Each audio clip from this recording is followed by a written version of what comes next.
The rain poured relentlessly, hammering the cracked pavement outside the small-town courthouse, as if the sky itself wept for Tom Larson. His weathered hands clutched a faded photograph of his late wife, Ellen, her smile frozen in time. 3 years had passed since cancer stole her away, leaving Tom, a 52-year-old carpenter, to navigate a world that felt hollow without her. He stood alone in the courthouse lobby, waiting to settle a minor property dispute, when a woman's quiet sob broke through the storm's roar. Across the room, a young bride in a tattered white dress sat crumpled on a bench, her veil crumpled in her hands, her eyes red and swollen. That moment, that single, fleeting sound of heartbreak, would change both their lives forever. Tom's life had been a slow unraveling since Ellen's death. They'd built a modest but happy life in Willow Creek, a sleepy Ohio town where everyone knew your name. Together, they'd raised 2 daughters, now grown and living states away.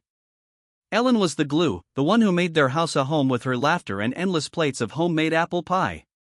When she died, Tom buried himself in work, hammering nails into wood with a ferocity that kept grief at bay. But the nights were unbearable, silent, empty, and heavy with memories. He'd stopped going to church, stopped meeting friends for coffee. The world had dulled, and he'd resigned himself to living out his days alone. That morning, Tom had come to the courthouse to resolve a boundary issue with a neighbor. It was a mundane errand, one he'd delayed for months, but it brought him face to face with Claire Monroe. At 29, Claire was a stranger to Willow Creek, a newcomer who'd arrived 6 months earlier with dreams of a new start. Her wedding dress, now stained with mud and tears, told a story of betrayal. She'd been left at the altar that very morning, her fiancé, Mark, vanishing without a word. The small wedding party had dispersed, leaving Claire alone in the courthouse where they were meant to sign their marriage license. She'd waited hours, hoping Mark would show, but by noon, reality sank in, she'd been abandoned. Tom noticed her because of the dress, a stark white contrast to the gray, rain-soaked day. He hesitated, his instinct to mind his own business warring with the tug of compassion Ellen had always nurtured in him. "You all right, miss?" he asked, his voice rough but kind. Claire looked up, startled, her brown eyes glistening. She shook her head, unable to speak. Tom sat beside her, keeping a respectful distance. "Looks like you're having a worse day than me," he said softly. That small gesture opened the floodgates. Claire poured out her story, how she'd moved to Willow Creek for Mark, how he'd promised a future together, how she'd spent every penny she had on this wedding. Now, she was alone, with no family nearby, no money, and nowhere to go. Tom listened, his heart aching in a way he hadn't felt since Ellen's final days. He saw in Claire the same raw pain he carried, the kind that made you question if life was worth living. He didn't know why, but he felt an urge to help. "You got a place to stay tonight?" he asked. Claire shook her head, admitting she'd been living with Mark. Tom rubbed his beard, thinking. His house was too big for one person, and the guest room hadn't been touched in years. "I got a spare room. It ain't much, but it's dry and warm. You're welcome to it until you figure things out." Claire hesitated, wary of a stranger's kindness, but Tom's eyes, steady, tired, and honest, put her at ease. She nodded, and they left the courthouse together, the rain still falling. Over the next few days, Tom helped Claire settle in. He gave her space, cooking simple meals and leaving them outside her door. Claire, still reeling, began to open up. She'd grown up in foster care, bouncing from home to home, always dreaming of a family. Mark had seemed like her chance at that dream, but his betrayal left her feeling worthless. Their first challenge came quickly: trust. Claire struggled to believe Tom's kindness wasn't a trap. She'd been burned too many times. One night, she confronted him, her voice shaking. "Why are you doing this? What do you want from me?" Tom set down his coffee mug, his face soft but serious. "I lost my wife 3 years ago. She'd have killed me if I saw someone hurting and did nothing. I don't want anything, Claire. I just know what it's like to feel alone." His honesty disarmed her, and slowly, she began to trust him. The second challenge was the town's gossip. Willow Creek was small, and a widower housing a young, abandoned bride raised eyebrows. Whispers followed them at the grocery store, the diner, even the hardware store where Tom bought supplies. "He's too old for her," people said. "She's just using him." The rumors stung, especially for Claire, who already felt like an outsider. Tom, used to the town's chatter, shrugged it off, but Claire withdrew, afraid to leave the house. Tom noticed and invited her to help him with a carpentry project, a bookshelf for the local library.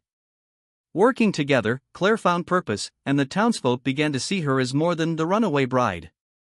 As weeks turned into months, Tom and Claire formed an unlikely bond. She helped him rediscover small joys, cooking dinners together, fixing up his neglected garden. He gave her stability, a safe place to heal. But the third challenge loomed, their growing feelings. Claire admired Tom's quiet strength, his unwavering kindness. Tom saw in Claire a resilience that reminded him of Ellen, yet she was her own person, fierce and determined. Neither admitted it, afraid of complicating their fragile arrangement. Claire worried she was too broken for love, Tom feared he was betraying Ellen's memory. The turning point came on a chilly October evening. Claire, now working part-time at the library, had saved enough to rent her own place. She told Tom she'd be moving out, expecting him to be relieved. Instead, his face fell. "This house will be too quiet without you," he admitted. Claire froze, her heart racing. "I don't want to go," she whispered. In that moment, they both knew. Tom took her hand, his voice steady. "Claire, I'm no young man, and I don't know what I'm doing, but I love you. If you'll have me, I'd marry you right here, right now." Claire laughed through tears, stunned but certain. "Yes," she said. The next day, they returned to the courthouse where they'd met. In a simple ceremony, with the judge and a few curious onlookers as witnesses, Tom and Claire married on the spot. No fancy dress, no big party, just two people choosing each other against all odds. The town, initially skeptical, rallied around them, moved by their story. Claire's new friends from the library threw a small reception, and even Tom's daughters, initially shocked, flew in to celebrate. Their final challenge was blending their lives. Tom's daughters worried about the age gap in Claire's past. Claire feared she couldn't live up to Ellen's memory. But through open conversations, they built trust. Tom's daughters saw Claire's love for their father, and Claire honored Ellen by keeping her favorite recipes alive. Together, Tom and Claire faced financial struggles, using Tom's carpentry skills and Claire's library job to build a stable life. They transformed Tom's house into a home again, filled with laughter and new memories.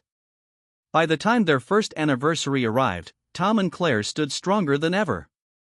They'd faced abandonment, grief, gossip, and doubt, but their love, born from shared pain and quiet kindness, proved unbreakable. Their story spread through Willow Creek and beyond, inspiring others to believe in second chances. At their anniversary party, surrounded by friends and family, Tom raised a glass. "Life breaks us all," he said, his arm around Claire. "But sometimes, the broken pieces fit together in ways you never expect." Their story, raw and real, reminds us that love doesn't need to be perfect, it just needs to be true. In a world quick to judge, Tom and Claire chose compassion, courage, and each other, proving that even in our darkest moments, hope can light the way.